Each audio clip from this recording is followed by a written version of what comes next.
I'm incredibly honored to be with this bunch of extraordinary women here who have been thinking all their life, more or less, of what should happen to make the life of women and girls better in the future. And so I'll be very, very fast because we want to be able to discuss with the room and to listen to the big ideas. So I will just give you the rules. The rules is that each of us will introduce themselves. So I am Monique Villa, and I run the Thomson Reuters Foundation. And then they have 3 minutes or less to tell their big idea. So we go by alphabetical order, because like there's no protocol issues. And so we start, I'm the last one, Villa, but I start first, but that's fine. So let's get started and think about the next 10 years.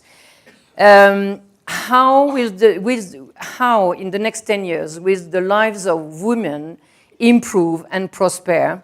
What are the big ideas from women and about women that will help transform the next decade into one of real opportunity in the US and globally? So I will tell you my big idea now, and then Sally will follow with hers. So my big idea, did you know that millions of children are invisible? As we speak now, there are 230 million girls and boys under the age of 5 whose birth has not been registered. If your birth is not registered, you don't exist for the law. 60% of these 230 million children live in Asia, most of the rest in Africa. So imagine just now if your children were denied access to school or access to healthcare, if they could not prove how old they are and who are their parents, and if you could not prove that you are their parents. So the lack of ID makes these children, the majority of them, of course, are girls, vulnerable and exposed to all sorts of evil. Among this evil, child labor, child marriage, child trafficking. We must take action. But how can you force 400 and something million parents to register their children when they are born? And sometimes these parents don't even know it is possible to register their children. And sometimes they don't even know that by registering their children, they would give them basic rights. I've been thinking about it, and I'm not the only one. Many around the world have been thinking about that to find a solution. We never found a solution because it's very per country. So I came with a big idea, because let's try to put in the same room for 1 hour some of the biggest brains of Silicon Valley. And I was thinking of that after listening the other day here to Brian Chesky of Airbnb. And he was brilliant on shared economy, etc. And I was thinking, if you put him and you put the guy who created Uber and the one who created Dropbox and many other whose popular company have transformed our life, put them in a room, 4 or 5 of them in a room for 1 hour, and tell them come with solution about this issue. It would be very interesting to see what they find out and what they come up with. That's my big idea.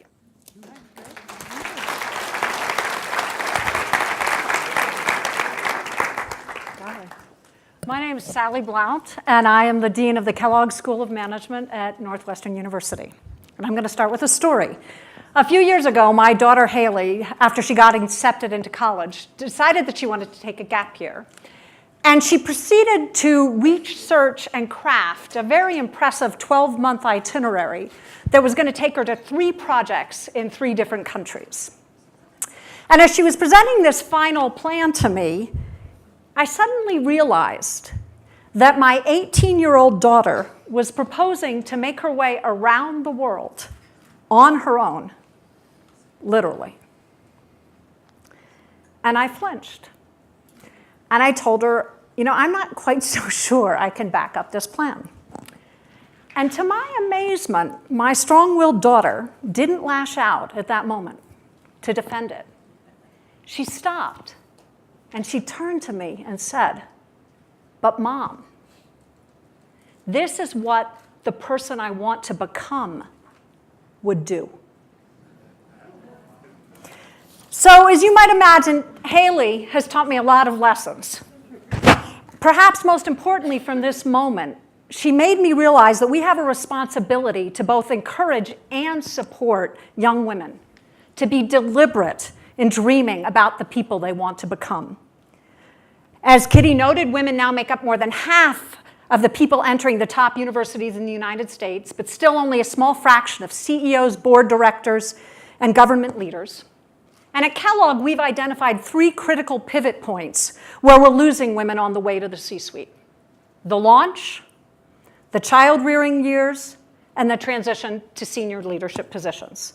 And today I'm going to focus on the launch, that critical first job after college, because I've seen a lot of troubling statistics recently from Northwestern and Harvard that show that in their first year out of college, women from these top schools are up to 50% less likely than their male peers to enter the most competitive business tracks, like investment banking and management consulting.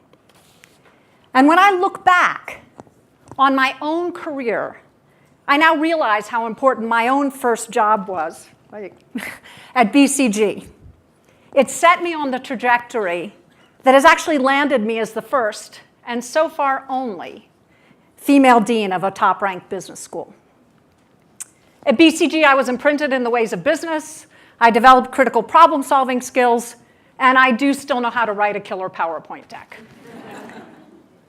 I would argue that if we want our best and brightest young women to become great leaders, we have to convince more of them that their first job has to be in business. And they have to go for those big business jobs, no matter what career they want to pursue. Business is the dominant social institution of our age, and if you don't understand business, you won't be an effective leader in any sector.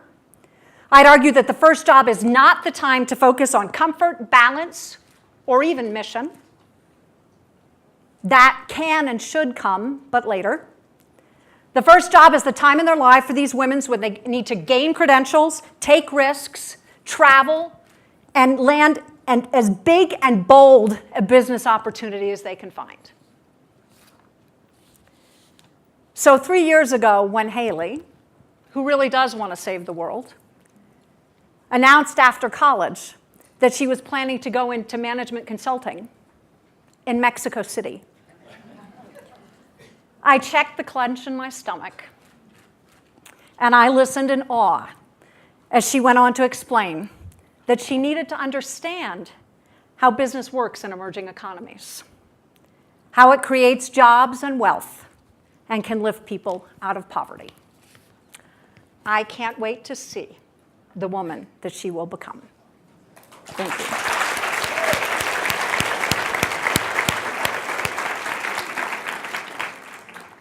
Lori. So I'm Lori Gottlieb, and I am a contributing editor for The Atlantic and a psychotherapist and the author of Marry Him, The Case for Settling for Mr. Goodenough, which is not about settling. So I had a friend who wanted a new job, and she thought she should be promoted and that she should have more responsibility and that her boss was holding her back. So she applied to job after job and kept getting rejected for an entire year. So one day, thinking that I was being a good friend, I said that she should apply for some lower level jobs because she didn't have the skills for these other jobs, and that was why she kept not getting hired. And she didn't speak to me for months. And I realized that I had made a horrible mistake. I had gone off the female empowerment script. According to the code of female empowerment, I should have joined the chorus of our other friends who told her that she was right, that her boss didn't appreciate her talent, and that she should absolutely go after these other jobs that she deserved. And when she was turned down for another position, I was supposed to say the empowering thing about how it was their loss and they were nuts to have hired somebody else. but I made the fatal error of telling the truth. Men don't do this. They don't pull this crap with each other. They just say it like it is because that's what true friends do. So here's my big idea for women. We need to stop being such liars. We lie to each other all the time, every day, in ways big and small, and it doesn't serve us or help us get what we want. We've become yes women in the most dangerous sense. Thinking that we're being supportive, we blindly cheer each other on, but how can we offer good counsel if we aren't being honest? Case in point, a colleague had been having a hard time dating, and then a male friend said to her, "You should date less good-looking guys." Now, as harsh as that sounds, this woman did just that, and the next person she went out with, she fell in love with and married. And then later, she said it was so refreshing after her female friend had led her in the wrong direction, saying that these other guys were commitment phobic, or they were intimidated by her success, or they were secretly gay, when everybody knew that was not the case. But my colleague also admitted that if a female friend had given this advice, she would have rejected both the advice and the friend. In fact, she would have gone to the others to complain, and they all would have done the yes woman thing of reassuring her that the honest friend was no friend at all. Oh, and she wouldn't have met her husband. And my other friend, the one who wanted the job, she eventually did get her dream job, but only after she took a couple of lower-level jobs to hone her skills, and only after wasting nearly 3 years applying for the wrong positions.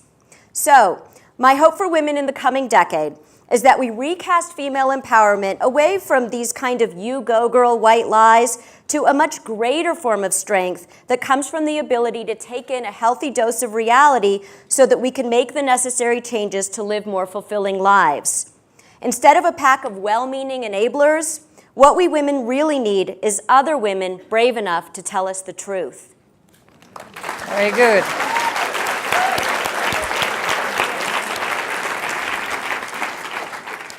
So I'm Jane Harman, and I'd love to say hello to the transformative men in this audience. Yeah.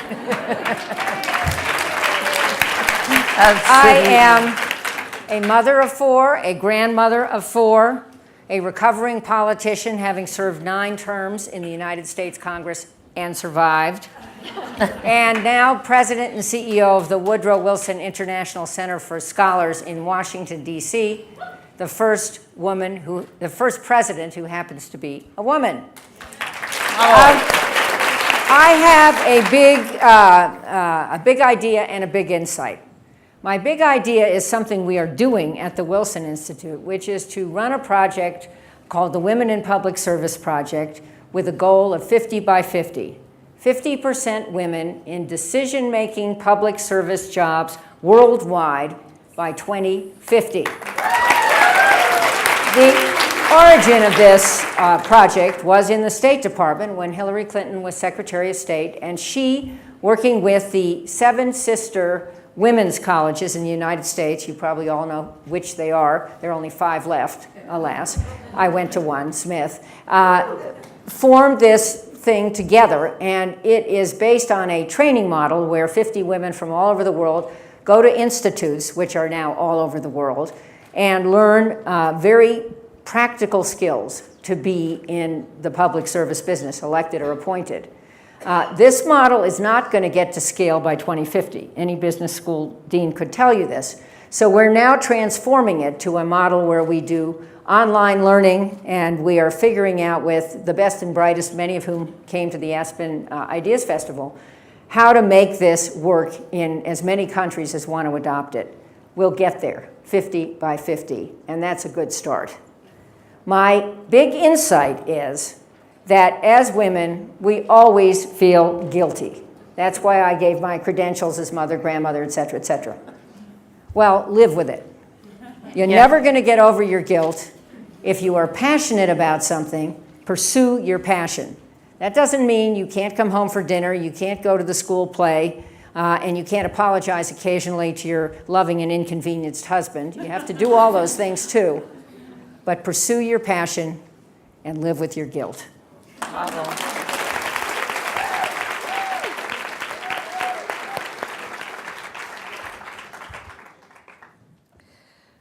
Good evening. My name is Cherilyn Imhoff, and I'm the president and Director Counsel of the NAACP Legal Defense Fund. And my big idea is a very simple one. You probably already think you're doing it. And my idea is that you and me and all of us need to stop imposing stereotypes on girls.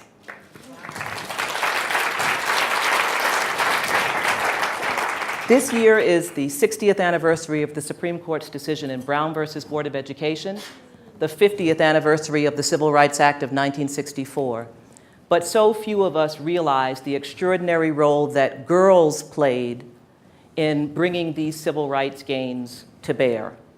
It was a girl named Barbara Moten, who was 16 years old, who created, started, and managed to execute a walkout at her high school in Virginia in 1952 because of the lack of resources that her school had, no desks, no gym, etc. She embarrassed the adults into challenging the system, which became one of the first cases that later became the 4 cases involved in Brown versus Board of Education. We should remember Linda Brown, the young girl who had to walk 40 minutes across a railroad track past the white school to take a bus to another school because of segregation. And Linda Brown's father, seeing her courage walking to school every day, decided to allow that family at great personal risk to be plaintiffs in Brown versus Board of Education.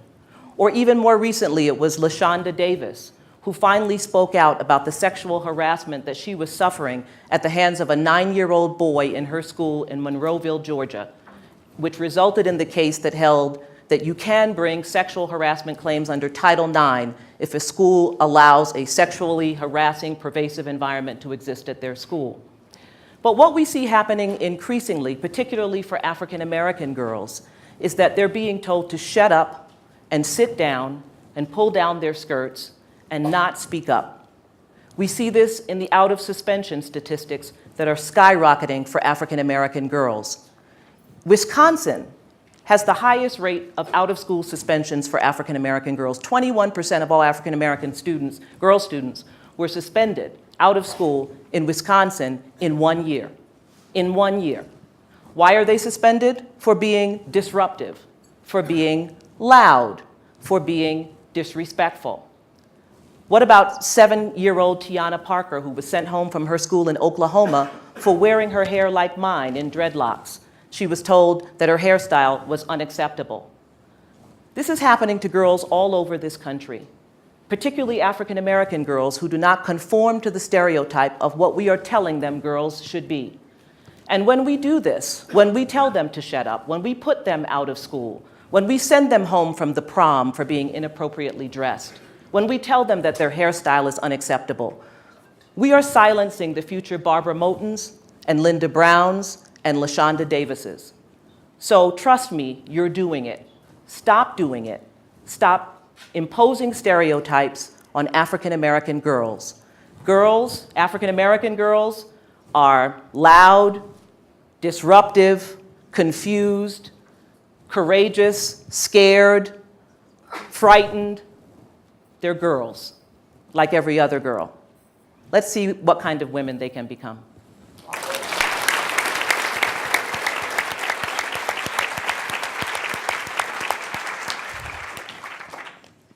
Good evening. My name is Joanna Lipper. I'm a filmmaker and a lecturer at Harvard University, where I teach using film for social change. I recently directed and produced a documentary film called The Supreme Price, which is screening here at the Aspen Ideas Festival tomorrow night as the closing event of the festival. The film is about women's leadership in the pro-democracy movement in Nigeria and their continued fight against corruption, a culture of impunity, and entrenched patriarchal structures. My big idea is the use of films by and about women to illuminate for women what Ralph Waldo Emerson called the attainable but unattained self.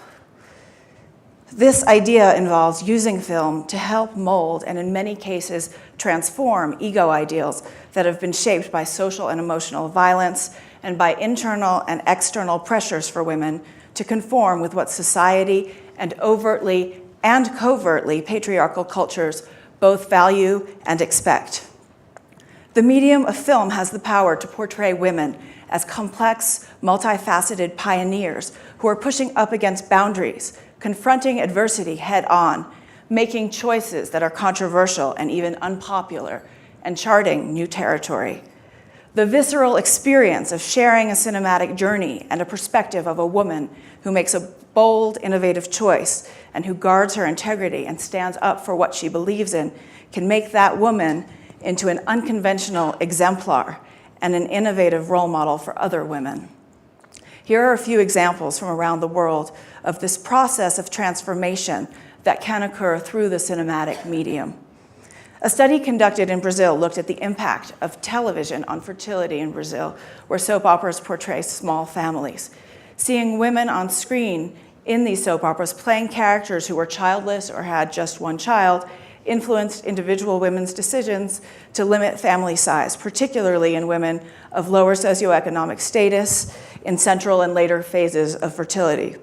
The researchers also analyzed naming patterns and found that the names of the main characters on these soap operas increased in popularity as women viewers selected them as names for their own children.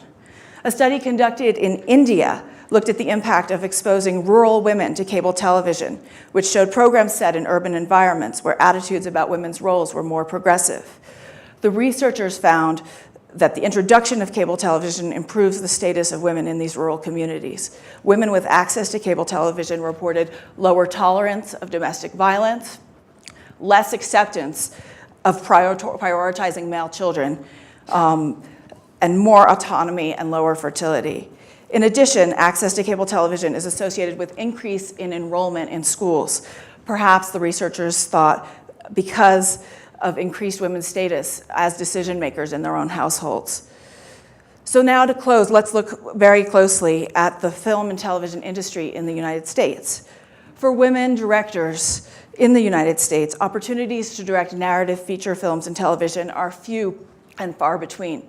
In 2013, just two of the top 100 grossing films in this country were directed by women.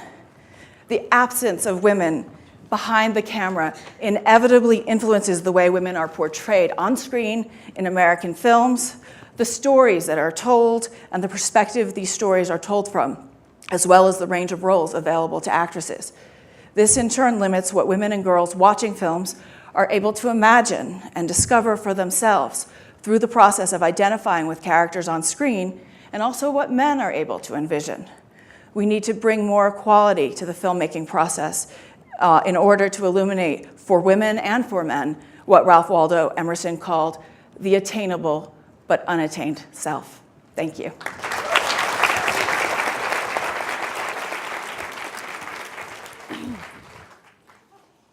Good evening. My name is Chris Paxson. I'm president of Brown University. I'm really happy to be here. I am an economist. I've worked over my career in health and development. And I think if we had to make one investment in women and girls in the next 10 years, my choice would be to make sure that we achieve parity in secondary schooling in the poorest countries of the world. So I want to start with a little story. In 1991, I was traveling with 3 male colleagues from Nairobi to Kampala. We were driving overland.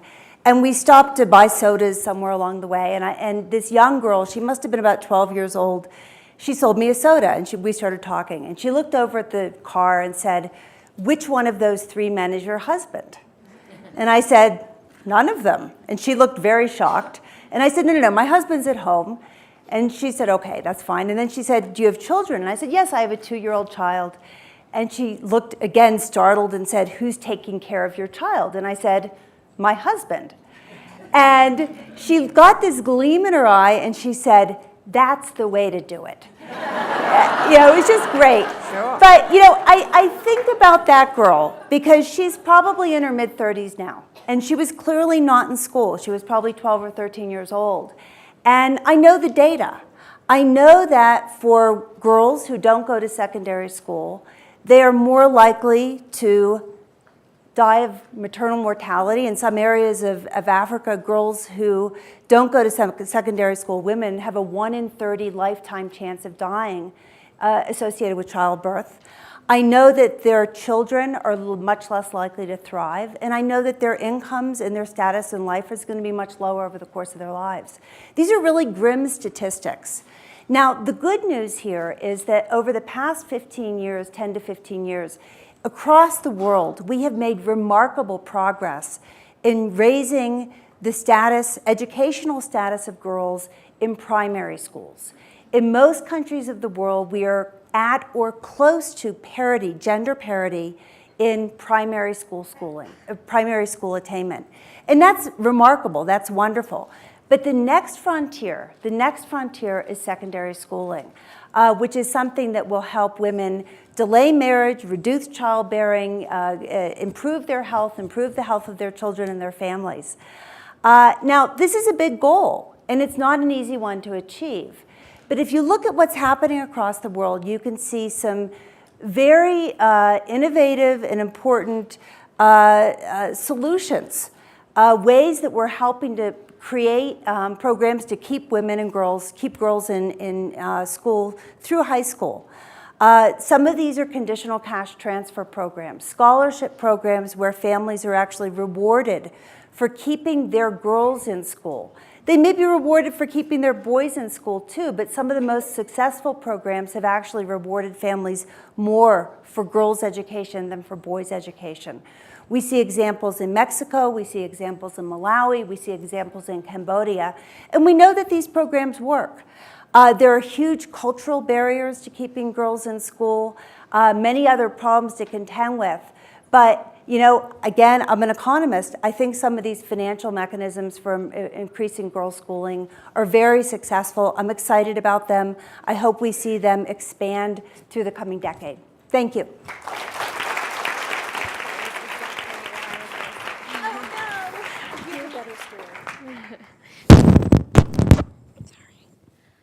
Hi, my name is Shazaar Shahid, and I am the CEO and co-founder of the Malala Fund. I was just saying to Chris as she sat down, and we did not plan this, that I could not agree with her big idea more. That's exactly what I was going to expand upon. So I feel honored to build upon everything that you've said. But let me begin by telling you why this matters to me. So Malala, my co-founder, is a 16-year-old child. Last year, she was shot in the head on her way back from school. She was targeted by the Taliban because they wanted to ban female education. Malala almost died. She was in the hospital for a number of days, barely clinging on. But by a miracle that we are grateful for every day, she survived and is today one of the most powerful advocates for education in the world. I had known Malala for about 6 years. I had myself grown up in Pakistan and seen women's rights attacked every single day, and at beginning, really, when girls became 12, 13, adolescents in secondary school. I eventually got a scholarship to go to Stanford and then worked in business in the Middle East at McKinsey. When Malala was shot, I left my job to build out the Malala Fund with her. What we believe is that there is no single more powerful intervention than investing in adolescent girls. If there is a single silver bullet in development, that is it. So a lot of the statistics Chris laid out very effectively for us. But imagine it this way. We see girls going to primary school more and more, and this is a huge achievement. But when you're a girl who turns 12 or 13, you're no longer in charge of your innocence. You are now an object, a woman, a sexual creature. That is when girls start getting married, raped, having children, and are trapped in a cycle of poverty. However, if we are able to keep girls in school, throughout secondary school, through their adolescence, we delay marriage, we delay childbirth. Children who are born to educated mothers are healthier, they go to school, and 90% of every dollar earned by a woman is reinvested into her community. Not to hate on the men, but it's 30 to 40% for men.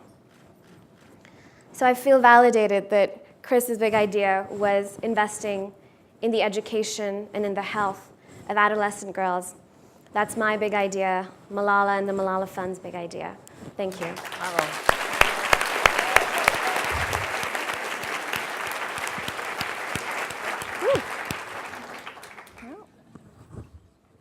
Tricky. I'm Pamela Reeves. I was a senior advisor in the State Department's Office of Global Women's Issues under Secretary Clinton. Now I advise the Gates Foundation on global women's issues. And I have 21 trillion big ideas, because this might take some time, because women control $21 trillion of consumer spending around the world. That's twice the GDP of China. And it's set to grow to 28 trillion by 2018. That's a lot of power.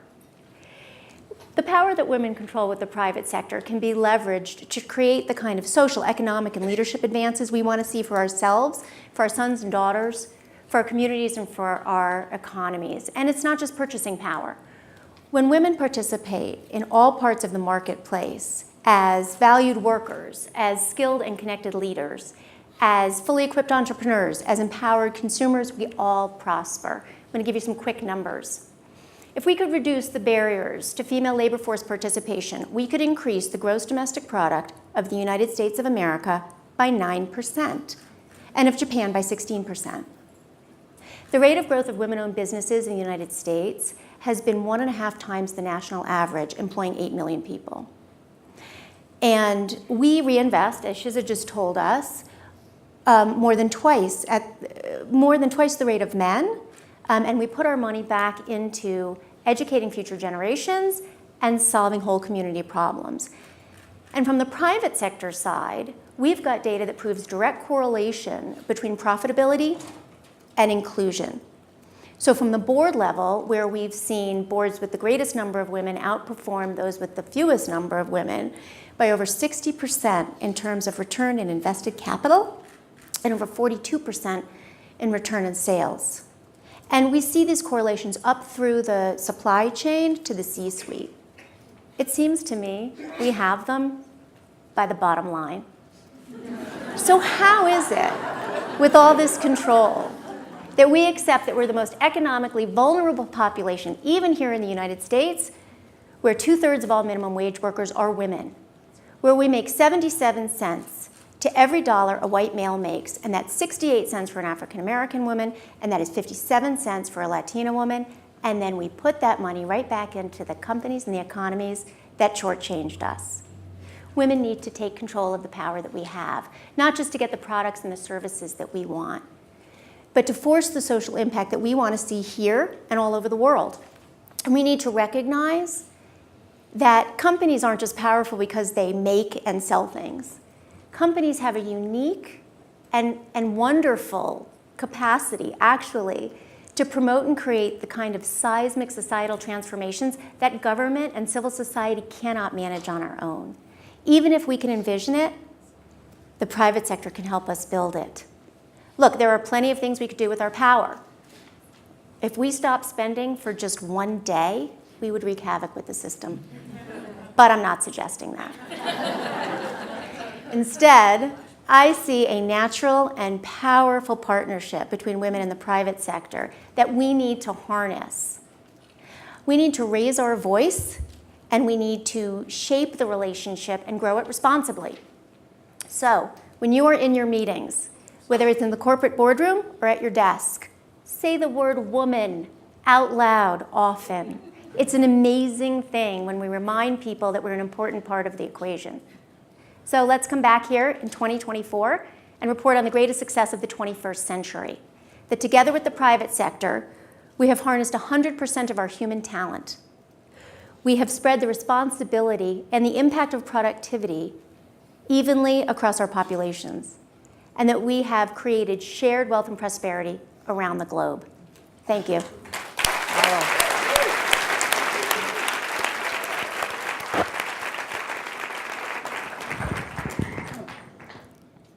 Good evening. I'm Arianna Huffington. I'm the editor of the Huffington Post and the author of Thrive. And my idea is about the fact that it is time for us to launch the third women's revolution. The first women's revolution was giving us the vote. The second was giving us access to all jobs and the top of every field. And it's still, as everybody here has acknowledged, very much an incomplete revolution. But I don't believe we'll ever be able to complete it. I don't believe we'll ever get to 50 by 2050 until we launch and succeed in the third women's revolution, which is about women saying we don't just want to be at the top of the world, we want to change the world. Because the way the world is designed at the moment is not working. It's not working for women, it's not working for men, and it's not working for polar bears.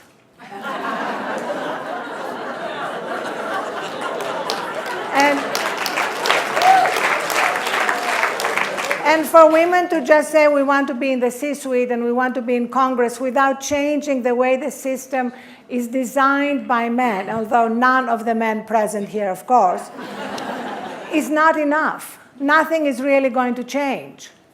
And so women need to lead the way to reimagine, first of all, what success is.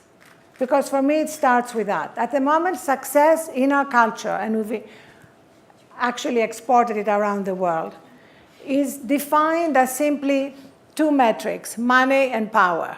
And this is like trying to sit on a two-legged stool. Sooner or later, you fall off. We need the third metric. And the third metric consists of 4 pillars. The first is our well-being. Modern workplaces designed by men are fueled by burnout, sleep deprivation, and exhaustion. And women pay a much steeper price than that. All the latest science shows that women in stressful jobs, like everybody here and here, I'm sure, have a 40% greater risk of heart disease and a 60% greater risk of diabetes. So when women don't choose to climb up the ladder, it's often for survival reasons. The statistics are daunting. That's why when I spoke at your alma mater, Jane, at Smith, gave the commencement there, I urged all the women graduates to sleep their way to the top.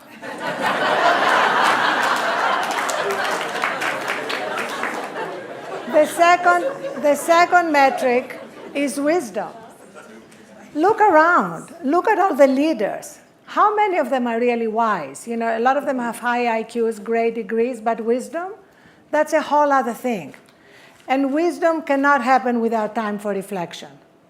Increasingly, politicians have designated thinkers and absolutely no time for reflection, and you see the results all around the world. And you see the lack of trust in our political system and all the consequences. Look at what happened with the financial collapse. Where were the CEOs? Burned out, sleep deprived, not noticing the icebergs about to hit the Titanic?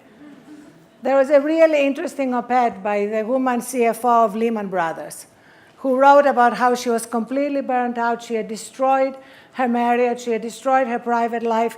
What she didn't say is that that wasn't exactly good for Lehman Brothers either. President Clinton himself said that the most important mistakes I made when I was tired. He did not specify what mistakes. But we need to stop walking around in the C-suites congratulating people for working 24/7. We need to stop using the language of war. We are killing it. We are crushing it. The other day, I heard our head of sales say, we need just one throat to choke. He meant just one person accountable. But do we really need to use that language? Women need to change that. The third is just wonder. You know, here we are in Aspen, but the way we've designed our work is so driven by constantly being on our devices, constantly multitasking, we miss everything. We miss the beauty and the wonder around us, and that makes us lesser human beings because you know what? We are more than our jobs, however magnificent our jobs may be. And Arianna, women... maybe you missed the beginning, but it's 3 minutes. Normally you are 4.5. Yeah, I'm just finishing. And so women may miss that. The fourth metric is giving, because giving absolutely completes everything. So let me just end by saying that if you remember the last time you were at a memorial, eulogies have nothing to do with our resumes. Have you ever heard somebody being eulogized by saying, you know, George was amazing. He increased market share by 1/3. So let's remember that and launch the third women's revolution. Very good. So let's start the revolution.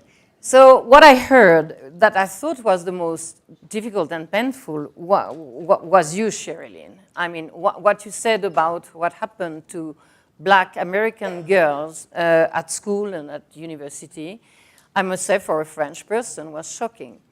And so you described very well, and you said you must stop imposing stereotypes on African American girls. How do you do that? Well, the same way we've been doing it, I think, and insisting that it be done for the last 50 years. We've shattered, I think, some stereotypes about the ability of women to have families and work, notwithstanding Matt Lauer's interview the other day. The ability of pregnant women to work in certain industries, the ability of women to participate at the highest level of athletics. Think about all of the stereotypes that in our own lifetimes we've been able to more or less dislodge. And I guess I'm suggesting that we need to be attentive to this same set of stereotypes as it relates to girls across the board, but particularly to African American girls. And I think it's an important window in, because the stereotypes we impose on African American girls harm all girls. The idea that you're supposed to be quiet, that you should give someone else a turn. When I was a young girl in school, very ambitious and driven, teachers would always say, "You're so aggressive." And I don't know that that's really what they meant. I think they meant opinionated. But even this if is not I only was, for Black. It's all for girls. everybody. As soon as you have an opinion, you are aggressive. My point exactly. And that's why I think this window into the consequences that exist for African American girls, though, who are suspended at rates higher than girls of all other races and some boys, because of those same gender expectations that are imposed on these girls. And I think that the first thing we have to do is recognize we're doing it. And the second thing we have to recognize is that it's work to be done. It takes affirmative work to overcome stereotypes. And the same way we put that as a priority for us as women, we need to put as a priority for girls. Yeah. Sorry? Okay, so I have plenty of questions for all of you, but I think the room is waiting to ask questions to many of you. So I will ask, do you have a microphone to distribute? So this lady here. Thank you. I had a question I think I'll address to Pamela or to anybody else who'd like to answer it, because you mentioned women on boards. We know that there, in many European countries, the percentage, if you will, of women on boards is now mandated, like legally mandated. In other countries, it's perhaps strongly recommended. Now, I don't live in the United States, so I'm not really familiar with the laws and regulations here, but I would like to ask, what is the situation? Do you see that that the number of women will be at some point legally mandated? Or do you prefer to see it that somehow this happen organically, although I'm not quite sure how that would happen organically, but would just like to get your views on that. Thank you. Sure, thank you for asking that. You're talking about quotas, or what we call quotas on boards. And it is true that there are other countries that have mandated these quotas. And in fact, Christine Lagarde of the International Monetary Fund recently said, I used to be against quotas, but now I'm becoming for them because it is sort of the way to jumpstart or to shot in the arm getting women involved at levels that they haven't been able to reach. And she's actually has been very funny about this, though it's a serious subject. One of the issues about women on boards that board directors often say is, well, I can't find any women to put on my board. And she said she used to pull out of her pocket a list. And the issue about women on boards, there are many issues about why women are not on boards. Boards tend to be self-perpetuating. Men know other men. There is a real dearth of networks, so that there's no pipeline. Women don't have networks the way men do, though that is something that many people are working on, including Ernst & Young is doing some good work with networks right now. But the question about quotas in the United States, so that's really anathema to the way we view our system. To mandate exact numbers is something that really is not going to happen. And I cannot guess anymore, but the Supreme Court is going to decide. But that's not something that I think they're going to look favorably upon at any point. And it's, we're a capitalist and democratic and open society like that. Is it my preference that more women get on boards? Definitively. There is a lot of research that shows the real benefit of diversity on boards with, as I mentioned, profitability, with return on investment and invested capital and return on sales. I mean, the Catalyst has done tremendous work on this. And I will stop because I know you want me to.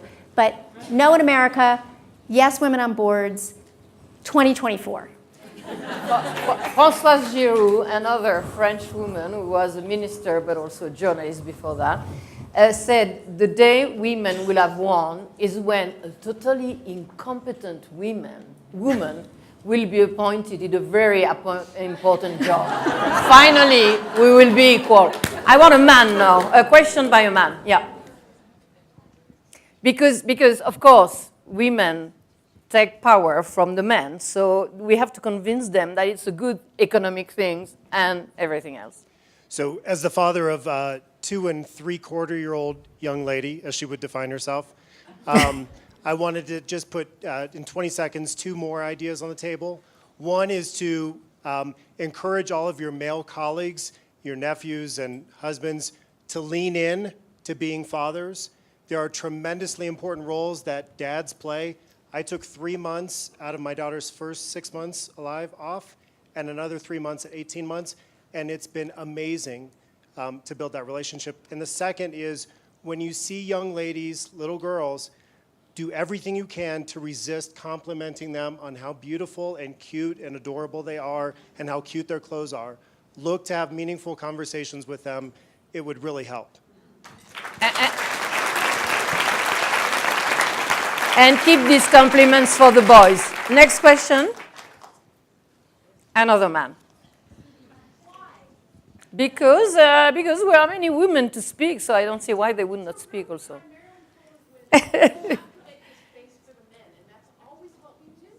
No. You will.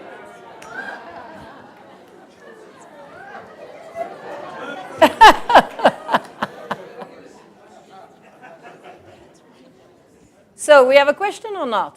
I just have a question of those of you in the media, Arianna, your role, because the media seems to be lagging in all of the media seems to be lagging in all of this, driving change. I don't think the media is lagging. I think the media is covering everything. I think the media needs to do a better job at putting the spotlight on achievements. Not just putting the spotlight on what is not working, but what is working. And the achievements of women in so many different areas, not just in business and the more traditionally male examples, but also like we look at what's happening with Teach for America, when we have a long list of very smart women and men, because they want to make their life about something that is beyond their own success. So I think the media needs to do a better job at putting the spotlight on all that. I want to say one thing about the media since I'm a journalist. Oh, is my mic on? Yeah, no, it works. Oh, okay. Oh, there we go. Sorry. Teach me to wear halter tops on panels. So I'm a journalist, and I think that one thing that's been actually positive in the media for women is that a lot of topics that were considered very soft are getting really good play in the media. So a lot of what I write about might be considered women's topics, parenting, relationships. They get on the covers of The Atlantic. They get on the cover of the New York Times Magazine. So I think that in the past, these things would not be considered serious enough for that kind of placement, and you'll see that they end up being sort of the most popular articles read that week, not just by women, but by men too. So I think that's one of the very positive things that's happening in journalism as more women get into the editorial ranks. Yeah, absolutely. The lady here. Okay. Although all of these ideas should be implemented at immediately. How can we accomplish this when women can barely have the right to their own body with abortion and having the right to go up to the authorities if they get raped and get a rape kit done if they would like it? Because women can barely have the right to their own body to get an abortion or birth control. So. Who wants to answer this American question? Those are all very serious problems. One of the reasons we need more women at the decision-making table is so that these policies that exist get repealed and the right policies for women's health and women's advancement get enacted. And let's just understand one thing, because I hate this word. These words. There's no such thing as women's issues. All issues are women's issues. Can I just say something? Can I say something about that question about because I don't want to let that go, because we just had a really terrible Supreme Court decision in this Hobby Lobby case, and I want to sound the alarm about it. So you're asking that question, and that's a question that could have been asked 20 years ago or 30 years ago or 40 years ago. We should be embarrassed about that. We should be embarrassed that you're asking as a young woman that question. So what that means for us is that we have to be attentive to battles, and I deal with this in the area of race discrimination as well, battles that we thought we had won. And we cannot get so comfortable as we kind of move and enter into and become entrenched in the middle class and are going to find ways to get access to the reproductive health care that we need and the other kinds of health care that we need. We cannot forget that this continues to be a real battle for real women who are entitled, just as we're entitled, to have the integrity of their physical bodies. And so we can't make it as though those are just things of the past. We have to be willing to talk about those issues, to advocate for those issues. We should not let another presidential debate happen without these issues being asked every debate. I mean, all this power, we're always talking about this potential power, these trillions of dollars, and we can't control our own bodies. So we have to make a decision whether we're real about this or not. And if we're real about it, then it becomes front and center, along with all the other issues that we have to deal with. But we recognize it's not something of the past. No narrative is permanent. You have to keep winning it over and over again. And so we have to decide that we're still engaged in that battle.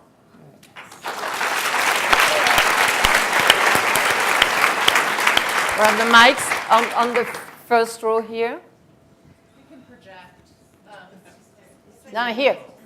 Or I can talk into the mic. So this question is really for anyone on the panel. I loved all the ideas about big ideas and change for 2024. I'm wondering, sort of coming right off of what you just said, are there things that you feel like we're doing now that we shouldn't lose? Are there things that we can continue? Because I feel like sometimes as activists, we're always on to the next fight. And I just want us, I'm curious to hear from you to take a moment and say, okay, what's gone right? What do we want to continue and keep up?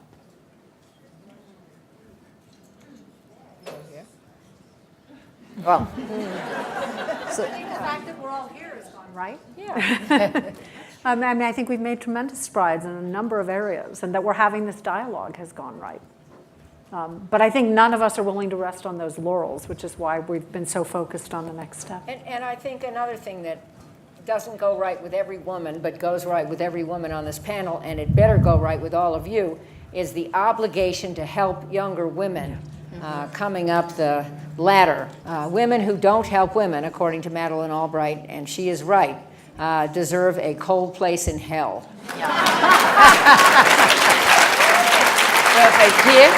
I have the mic. Ah, you have the microphone. Yeah. Okay, so you are very strong. I've been waiting for this moment. Okay, so I'm going to start off with some data or statistics, whatever you want to call it. According to the census, in the year 2012, we had, throughout the whole history of the U.S., we had 35 female governors. But this, for men, it was almost to 10,000, which is a disgrace because all men are created equal, which is like the first statement in the I can't talk. But I want you to know, I want you to talk about this. What have the U.S. done wrong? Because we have had 35 governors. And Canada and even Pakistan have had higher amounts of female in their legislation than us, and we consider ourselves to be developed. But how can we be developed if we do not have the 51% of women being in our legislation?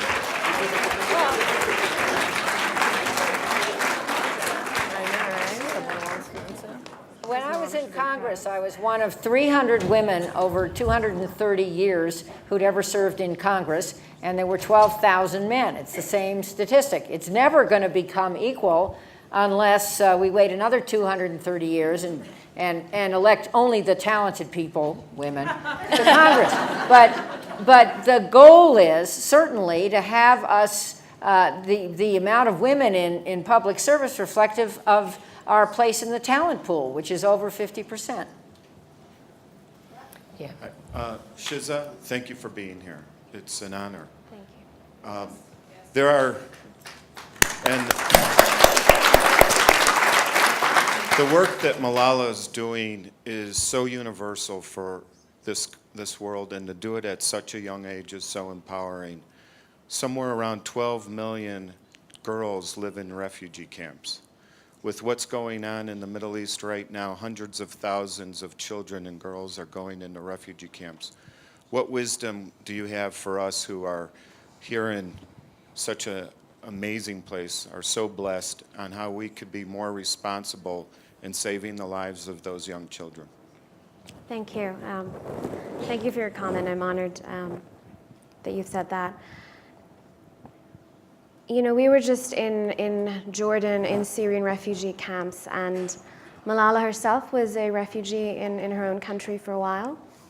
And I saw everyone who was there break down as we watched hundreds of people cross the Syrian border into Jordan on foot with no possessions, just the shoes that they were wearing, a couple of blankets because it was cold in the desert. And it really is one of the most disturbing tragedies that we are seeing, and it's not just Syria, it's South Sudan, and it's not just South Sudan, it's North Waziristan and Pakistan, and again you see refugee situations that make women's rights come under even greater pressure. And it is in these situations that women come under sexual violence, greater domestic abuse, greater isolation. I continue to believe in the power of trying to give those women a way out through skills, through learning, through education. When there is war, men are killed. Women and young boys become the only breadwinners. And out of that situation, if women are educated, you can see them then earning, protecting their family, and starting to have power in a very, very difficult situation. And I think this comes back to, you know, a lot of what we've said on the panel: how far have we come? What do we have to keep doing? And the reality is the battles that are being fought within the US are so important. But fighting for women's rights can never be limited to within the borders of a country, because we're all so connected. And what happens in these refugee camps will influence women's rights in the US. And really keeping that in mind as we fight our battles and as we apportion our time to different issues is so important. So, yeah. Yeah. And if I may add that 3 million refugees from Syria since 3 years who don't go to school. So it's a whole generation that is impacted by what happens in Syria. This is absolutely dreadful. Well, refugees are on average refugees for 17 years. So those of us who believe aid is blankets and food need to rethink what we mean by helping refugees. The lady here? One or the other. Don't fight. I suppose my question might be first off maybe for Jane, but also for anybody else who wants to jump in. You are all so incredibly inspiring, but I and probably most of the people in this room are not necessarily the women who need to be inspired. It's the people who aren't here. I'm the vice president of the National Women's Commission up in Canada for the Liberal Party, which is sort of our Democrats, and my job is to recruit 50% women candidates to run in the next election. The hardest time I have is not raising money to help these women overcome the financial barriers to running. There's plenty of men and women who want to help by giving their time or their money. The problem I have is actually convincing women that they are qualified and capable to run for these positions, or that it's something that they want to do. how Maybe can they we prefer fight this to be in battle? business, as it was suggested here. And I guess my question is, how can we fight this battle when women ourselves, we don't necessarily have the gumption or the confidence or perhaps even understand why it's important for us to take up that space and put ourselves in that position? So the reason I care so much about getting more women in entry-level jobs in business is because that's how you build confidence and that's how you build an understanding of how the world works. I don't want them all to end up there necessarily. I want them to end up in all sectors of society. But the fact that we're opting out before we even start, to borrow from Sheryl Sandberg, the best and the brightest of this generation is opting out before they even start, how are we going to get there? And that's why we have to be pushing, even in this room, from the very beginning, your daughters, your granddaughters, push them to take big jobs. It's that simple. There's a starting point, I'd argue. And I just want to add that whether it's finance or politics or really anything, you can't, these are overused words, so think about them deeply and what they really mean. You cannot underestimate the power of mentorship and networks. When a woman feels, when anybody feels they are not alone, that there's a critical mass, that somebody cares, that when they fall on their selves, that somebody's going to pick them up and they're going to give them advice, it makes all the difference in the world. It's very serious. And this is true all the way up to the CEO level. So really think about it. I mean, it's not just being nice to other women, which, as Jane points out, is critical. But it's really also taking them under your wing, talking about them to other people, and saying, I'm in this too. I know another woman who's in it. Let's get together. That it doesn't exist the way it exists for men. Getting together to do it in different ways. I was talking to 3 young women in their 20s who are at McKinsey. They've just graduated from Oxford, really smart. I was in London when I had this conversation, and they said to me, we went to our bosses after being there for 6 months, and we said, we are going to work really hard during the week. We'll do amazing work. We are taking our weekends off. If you need us, here is our cell phone. You can call us or text us. That was a bold move. That was against consulting culture. That was against investment banking culture when you're supposed to be on all the time. 3 months later, their boss's boss went to them and said, you've been identified as leaders in this company because you set up boundaries about what works for you, and within these boundaries, you've been doing an amazing job. So I think that's what I'm talking about, women leading the third women's revolution. They don't have to do it the way men did it, because the way men did it is not working.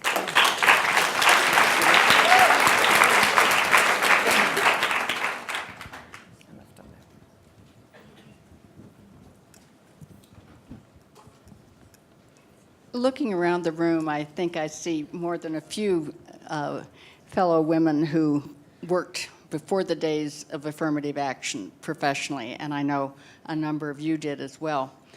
I almost feel like there's almost a bit of an elephant in the room, and I was so pleased when this young man mentioned about being a Mr. Mom and his role. I think something that is really surprising is the degree to which there's almost more chauvinism out there in some ways, and particularly as women are getting more successful and some men are actually feeling threatened. And I've always subscribed to the premise that if you want a successful man, have an educated mother. Now, what are we not doing with the mothers, and what are they not doing with their sons? We're talking about daughters. We've got to talk about sons. Yep. We also have to not make men seem like the enemy. It's so important that they are included in this too. And so I would love to hear some anecdotes or initiatives that are really focusing on bringing men in as much more part of the solution and the advancement rather than the problem. You know, in many countries, but notably in Africa, where you have, always this story that it's cultural. So we do FGM because it's the culture in the country, etc. And FGM being the cutting of girls. In some countries, it's men who have been first convinced that it was a bad thing, and that in their village, because they have the maximum influence, have convinced the woman to stop doing it, etc. So there are plenty of examples of that, of men empowering women. But you're very right. The education of boys is at least as important as the education of girls. Absolutely everywhere in the world.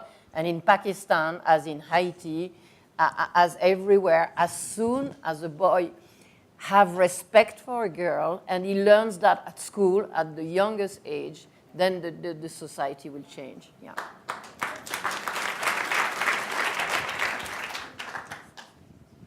You need a microphone. Where are we? Here, on the first row.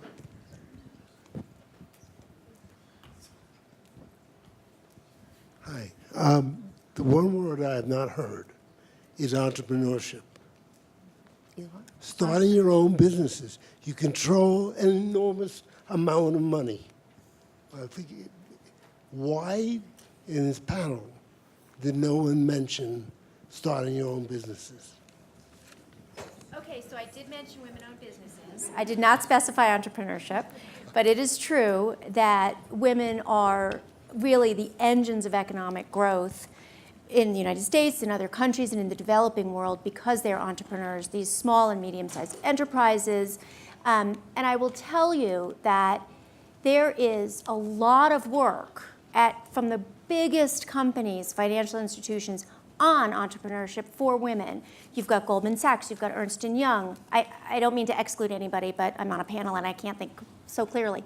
But there's so much work being done because we do recognize the power of a woman entrepreneur. I just want to add a little caveat here. I'm for entrepreneurship and I'm for women's entrepreneurship. There are those who say entrepreneurship for women is opting out of the system in which they cannot compete. Okay? There are those who say that. Now, I would argue that, as we've said in other ways, and we've talked about this from the audience as well, that whoever said we had to do it their way, right? So yes to entrepreneurship, a lot is going on, and there are incubators in the United States for women entrepreneurs. There are technology companies that support women entrepreneurs. They mentor them, they give them equipment. I mean, it's really, there's a lot going on, and you're absolutely right, so thank you for bringing that up. Can we go a little bit further, which is Bangladesh, where 40 years ago, BRAC and Yunus, both BRAC, which is the biggest NGO in the world, and Mohammed Yunus invented microfinance. Right. And they decided to first give microfinance to women. And today, Bangladesh, 40 years after, 30 years after, as the second garment industry in the world after China. Why? Because all these women which were given the possibility to do something, an enterprise, sent their girls to school. The girls then went to cities and built this garment industry. So investing in women, it's not new, and the example doesn't come from the US here, it comes from Bangladesh, for once. Yes? We have one more question. One more question, so here. Thank you very much. Just one quick thing to the lady over there. I'm a child of a single mom, and my grandmother and my aunts and my mom was 19 when she had me. She taught me one thing: don't take any crap from anybody, because she was stronger than 90% of the men that I met. And I think that every man in this room should be proud to be a feminist, because it's not just a women's thing to be a feminist. Congresswoman Harman said it really well. A women's issue is everybody's issue. But one of my questions is this. Why is it that in developing worlds, whether it's Rwanda with their high percentages of women in their parliament, or Sri Lanka, or Pakistan, or India, or whatever the case may be, why is the developing world, which we look at from the West as so backwards, doing a better job of getting more women in head of government roles than we're doing in the West? Up to a point, Lord Copper.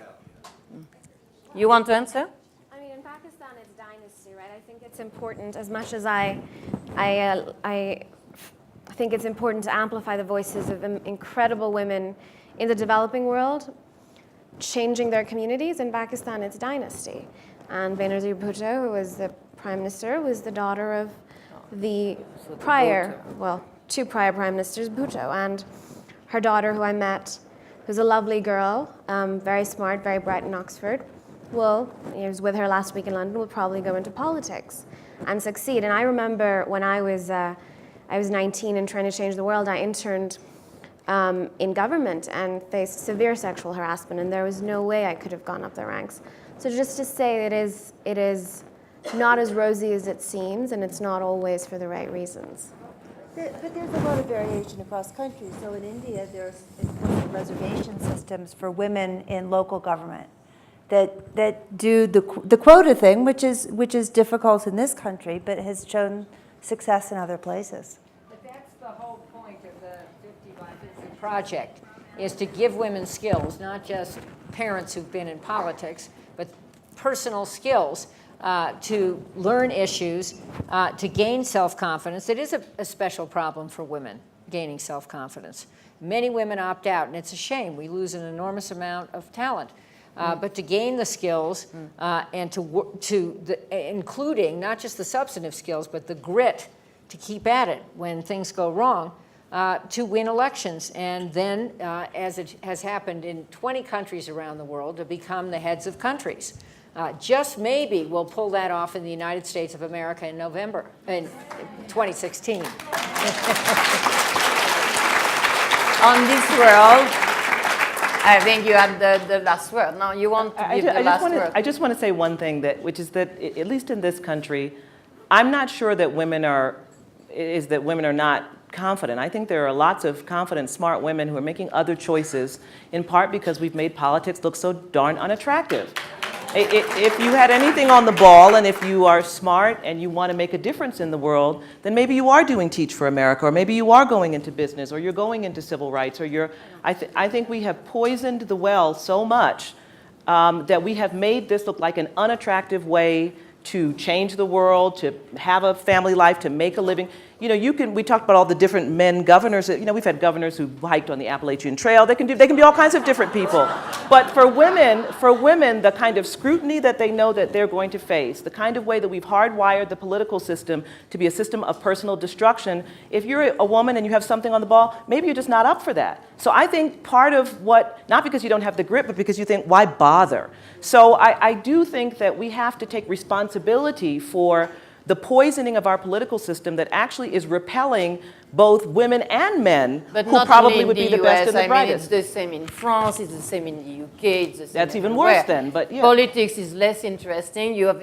20 years ago, you had all the students, the brilliant students, who wanted to go into politics.